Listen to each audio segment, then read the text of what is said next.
మరి ఈ వైకుంఠ ఏకాదశి రోజు ఉత్తర ద్వార దర్శనం చాలా ప్రత్యేకం. అసలు ఈ ఉత్తర ద్వార దర్శనం ఎందుకు చేస్తారు?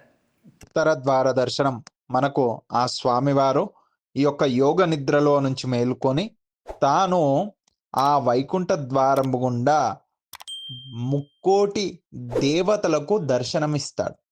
ఆ యొక్క ముక్కోటి దేవతలకే ఆ స్వామివారు దర్శనాన్నిచ్చి ఆశీర్వాదం ఇస్తున్నారంటే, మానవ జనాలు భూలోకంలో ఉన్నటువంటి మానవులకందరికీ కూడా ఆ స్వామివారి దర్శనము కలిగి, ఆ స్వామివారితో పాటు ఆ ముక్కోటి దేవతల యొక్క ఆశీర్వాదం కూడా లభించాలనే ఉద్దేశముతో ఆ యొక్క ఉత్తర ద్వారం గుండా ఆ స్వామి దర్శనార్థమై వెళ్ళి, ఆ స్వామివారిని దర్శనం చేసుకోవడం వల్ల ఆయురారోగ్యాలతో పాటు సకల సుఖ శాంతులు, ధనకనక వస్తు వాహనములు లభిస్తాయని చెప్పి, ఆ యొక్క ఉత్తర ద్వారం గుండా వెళ్ళి ఆ స్వామివారి దర్శనాన్ని చేసుకుంటారు.